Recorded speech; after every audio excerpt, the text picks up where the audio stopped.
Hello friends, pattern सीखने की इस सीरीज में आज हम देख रहे हैं पैटर्न नंबर 30। तो उसके लिए सबसे पहले हम CLR SCR लिख देते हैं ताकि हमें कोई प्रीवियस आउटपुट दिखाई ना दे, और लास्ट में हम गेट CS लिख देते हैं।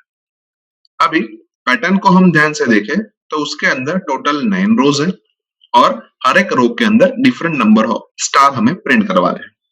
लेट अस से रो नंबर 1 के अंदर हमें 1 स्टार प्रिंट करवाना है, रो नंबर 2 के अंदर हमें 2 स्टार प्रिंट करवाने हैं, रो नंबर 3 के अंदर हमें 3 स्टार प्रिंट करवाने हैं, रो नंबर 4 के अंदर हमें 4 स्टार प्रिंट करवाने हैं, रो नंबर 5 के अंदर हमें 5 स्टार प्रिंट करवाने हैं, रो नंबर 6 के अंदर हमें 4 स्टार प्रिंट करवाने हैं, रो नंबर 7 के अंदर हमें 3 स्टार प्रिंट करवाने हैं, रो नंबर 8 के अंदर हमें 2 स्टार प्रिंट करवाने हैं और रो नंबर 9 के अंदर हमें 1 स्टार प्रिंट करवाना है। यानी कि हमें मैक्सिमम एक रो के अंदर 5 स्टार प्रिंट करवाने हैं, और अगर हम एक स्टार को एक कॉलम के तौर पर ट्रीट करें तो हमें मैक्सिमम 5 कॉलम्स चाहिए। यानी कि इस पूरी पैटर्न को हम 9x5 ग्रिड के अंदर इजीली प्रिंट करवा सकते हैं। और पैटर्न के इंट्रोडक्शन के अंदर हमने देखा था कि ग्रिड को कैसे प्रिंट करवाएं। तो लेट अस से उसके लिए हम एक फॉर लूप ले लेते हैं और उस फॉर लूप के अंदर हम मैसेज के तौर पर लिखते हैं कि i is equals to 1, i less than और इक्वल्स टू 9 और i प्लस प्लस, जहां पे i और कुछ नहीं लेकिन रो की वैल्यू रिप्रेजेंट कर रहा है। सेम वे उसके अंदर हम एक और फॉर लूप ले लेते हैं और उस फॉर लूप के अंदर हम मैसेज के तौर पे लिख रहे हैं कि j is equals to 1, j less than और इक्वल्स टू 5 और j प्लस प्लस, जहां पे j और कुछ नहीं लेकिन कॉलम की वैल्यू रिप्रेजेंट कर रहा है। अभी इसके अंदर हम एक प्रिंटफ स्टेटमेंट लिखते हैं और उस प्रिंटफ स्टेटमेंट के अंदर हम स्टार को प्रिंट करवाते हैं। यानी कि जब i की वैल्यू 1 होगी उस वक्त j का लूप 5 टाइम एग्जीक्यूट होगा और वो हमें 5 टाइम स्टार प्रिंट करके देगा, और 5 स्टार प्रिंट हो जाने के बाद हमें हमारे कंट्रोल को नई लाइन में ले जाना है। तो उसके लिए हम एक प्रिंटफ स्टेटमेंट लिखते हैं और उस प्रिंटफ स्टेटमेंट के अंदर हम /n लिखते हैं। यानी कि ये स्टेटमेंट हमें हमारे कंट्रोल को नई लाइन में लाके देगा। अभी जब i इज इक्वल्स टू 2 होगा उस वक्त भी j का लूप 5 टाइम एग्जीक्यूट होगा और वो हमें 5 स्टार प्रिंट करके देगा, और उसके बाद हमारा कंट्रोल तीसरी लाइन में आ जाएगा। अभी हम ऐसा कह सकते हैं कि i का लूप 9 टाइम एग्जीक्यूट होता है और हर एक i की वैल्यू के लिए j का लूप 5 टाइम एग्जीक्यूट होता है।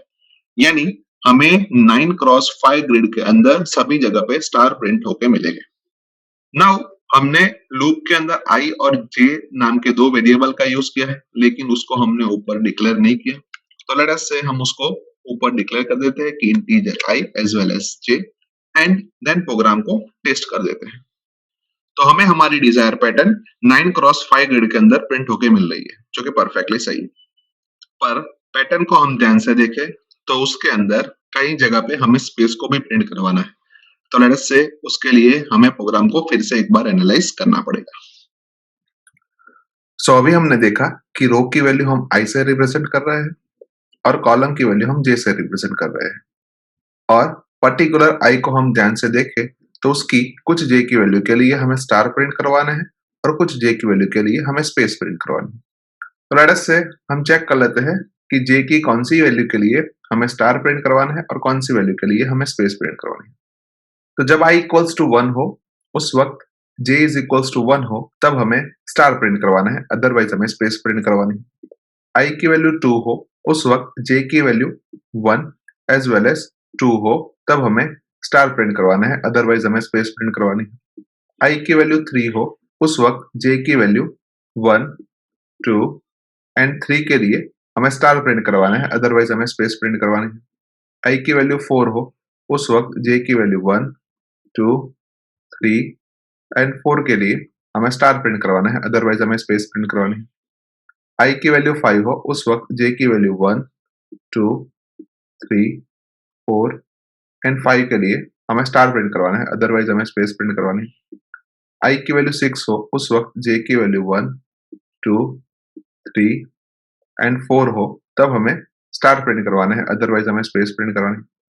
i की वैल्यू 7 हो उस वक्त j की वैल्यू 1 2 एंड 3 हो तब हमें स्टार प्रिंट करवाना है, अदरवाइज हमें स्पेस प्रिंट करवानी है। i की वैल्यू 8 हो उस वक्त j की वैल्यू 1 एंड 2 हो तब हमें स्टार प्रिंट करवाना है, अदरवाइज हमें स्पेस प्रिंट करवानी है।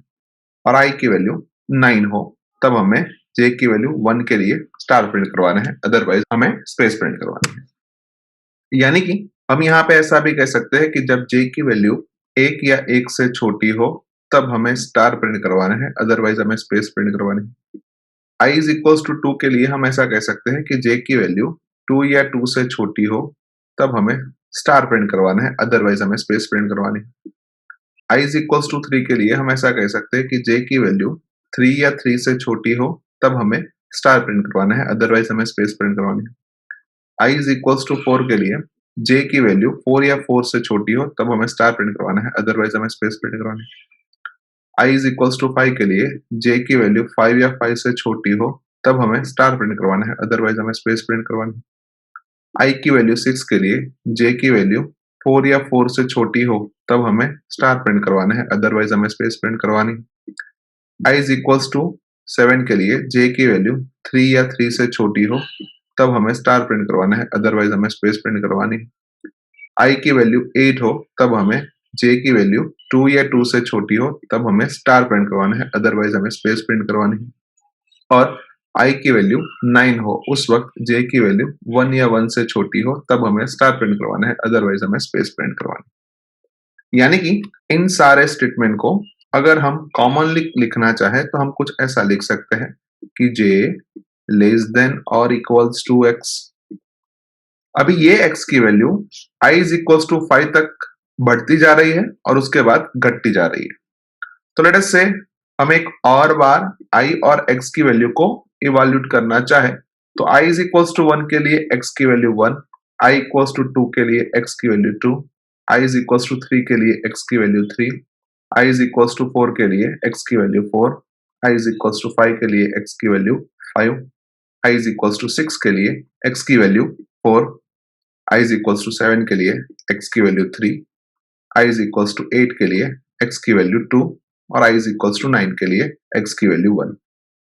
यानी अगर हम x की वैल्यू को ध्यान से देखें तो जब I इज इक्वल्स टू 1 होता है तब x की वैल्यू 1 है, I इक्वल्स टू 2 होता है तब x की वैल्यू 2 है, I इज इक्वल्स टू 3 के लिए x की value 3, I is equals to 4 के लिए x की वैल्यू 4 और I इज इक्वल्स टू 5 के लिए x की वैल्यू 5।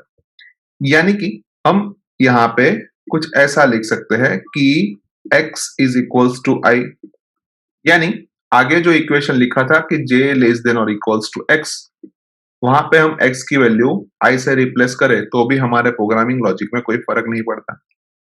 अभी हम 6 प्लस 4 का एडिशन करें तो वो 10 होता है, 7 प्लस 3 का एडिशन करें तो वो भी 10 होता है, 8 प्लस 2 का एडिशन करें तो वो भी 10 होता है, 9 प्लस 1 का एडिशन करें तो वो भी 10 होता है।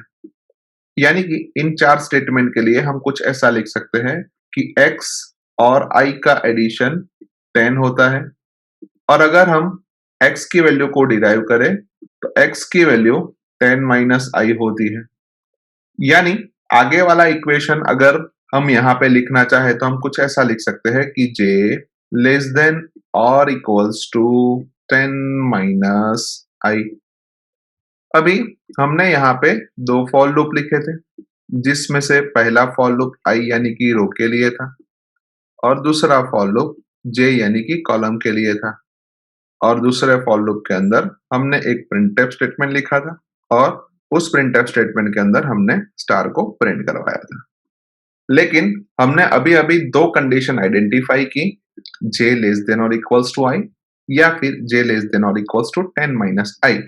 अगर वो कंडीशन सही होती है तभी हमें स्टार प्रिंट करवाना है, अदरवाइज हमें स्पेस प्रिंट करवाना है। यानी कि हम इस पूरे प्रिंटफ स्टेटमेंट को इफ एल्स ब्लॉक के बीच में लिख देते हैं और इफ की कंडीशन के तौर पे हम लिखते हैं कि j लेस देन और इक्वल्स टू x और अगर कंडीशन गलत होती है तो हमें स्पेस को प्रिंट करवानी है, तो इसी वजह से हम प्रिंटफ स्टेटमेंट के अंदर स्पेस को प्रिंट करवा देते हैं।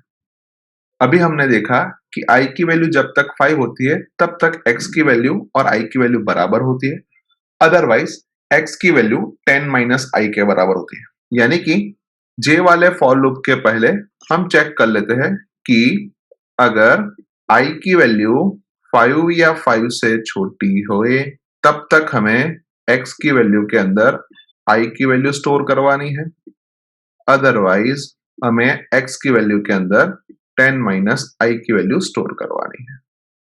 सो अभी हम जब इस प्रोग्राम को रन करेंगे तो हमें हमारा डिजायर आउटपुट मिलना चाहिए। तो लेट अस से हम एक बार फिर से उसको टेस्ट कर लेते हैं। सो अभी हमने देखा कि सेकंड फॉर लूप यानी कि जे वाले फॉर लूप के अंदर जो प्रिंटफ स्टेटमेंट लिखा है उस प्रिंटफ स्टेटमेंट को हमें इफ एल्स ब्लॉक के बीच में रखना है और इफ की कंडीशन के तौर पे हमें लिखना है कि j लेस देन और equals to x as well as else block के अंदर हमें एक और प्रिंटफ स्टेटमेंट लिखना है जिस प्रिंटफ स्टेटमेंट के अंदर हमें स्पेस को प्रिंट करवाना है। उसके साथ साथ हमने x की वैल्यू को भी डिजाइन की थी कि जब i की वैल्यू 5 या 5 से कम हो तब x की वैल्यू और i की वैल्यू बराबर होती है, अदरवाइज x की वैल्यू 10 माइनस i के बराबर होती है। अभी यहाँ पे जो हमने x नाम के वेरिएबल का यूज किया है उसको भी हम ऊपर डिक्लेयर कर देते हैं, let us say integer x and then program को टेस्ट कर देते हैं। तो हमें हमारे डिजायर पैटर्न परफेक्टली प्रिंट होके मिल रही है। अभी इसी पैटर्न को हमें n रोज के लिए प्रिंट करवानी हो तो हमें एक इंटीजर वेरिएबल n की जरूरत पड़ेगी। उसके साथ साथ n की वैल्यू हम यूजर के पास से रीड करवाएंगे। तो उसके लिए हम लिखेंगे कि %d and address of n और scanf के ऊपर हम एक printf स्टेटमेंट लिखेंगे जिस printf स्टेटमेंट के अंदर हम मैसेज के तौर पे लिखेंगे कि एंटर n। अभी जो लूप का स्ट्रक्चर हमने लिखा है वो हमने 9 रोज के हिसाब से लिखा है तो उसको भी हमें 10 रो के हिसाब से लिखना पड़ेगा। तो अभी i लेस देन और इक्वल्स टू 9 की जगह पे i लेस देन और इक्वल्स टू n कर देते हैं। अभी 5 को हम ऐसा भी लिख सकते हैं कि 9 प्लस 1 डिवाइडेड बाय 2 और 9 को हम n में कन्वर्ट कर दे तो हम कुछ ऐसा लिखेंगे कि n प्लस 1 डिवाइडेड बाय 2। उसके अलावा 10 माइनस i को हम ऐसा लिख सकते हैं कि 9 प्लस 1 माइनस i और 9 को हम n में कन्वर्ट कर दे तो n plus 1 minus i। Same way j less than और इक्वल्स टू 5 को j लेस देन और equals to 9 plus 1 divided by 2 लिखते हैं और 9 प्लस 1 को हम n में कन्वर्ट कर देते हैं एंड देन प्रोग्राम को एक बार टेस्ट करते हैं। जहां पे मैं n की वैल्यू 9 इंसर्ट कर रहा हूं तो हमें हमारी डिजायर पैटर्न 9 रोज के लिए मिल रही है जो कि परफेक्टली सही है। एक और बार प्रोग्राम को रन करते हैं जहां पे मैं n की वैल्यू 12 इंसर्ट कर रहा हूं तो हमें हमारी डिजायर पैटर्न 12 रोज के लिए मिल रही है जो कि परफेक्टली सही है। अभी जब n की वैल्यू ऑड थी उस वक्त हमें बीच में एक रो ऐसी थी कि जिसके अंदर सबसे ज्यादा एलिमेंट थे और उसके ऊपर वाली सारी रो के अंदर उससे कम स्टार प्रिंट करवाए थे और उसके नीचे वाली सारी रो के अंदर भी हमने कम स्टार प्रिंट करवाए थे।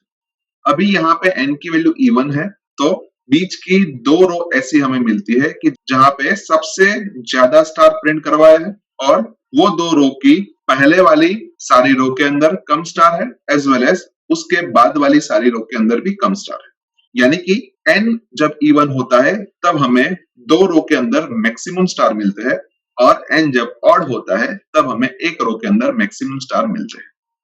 यानी कि हम ऐसा कह सकते हैं कि इस प्रोग्राम के थ्रू हम पैटर्न नंबर 30 को n रोज के लिए इजीली प्रिंट करवा सकते हैं। सो आई होप कि आपको इस प्रोग्राम के अंदर अच्छी तरीके से समझ आ चुकी होगी। आज के वीडियो में बस इतना ही, नेक्स्ट वीडियो में फिर से मिलेंगे। Thank you very much.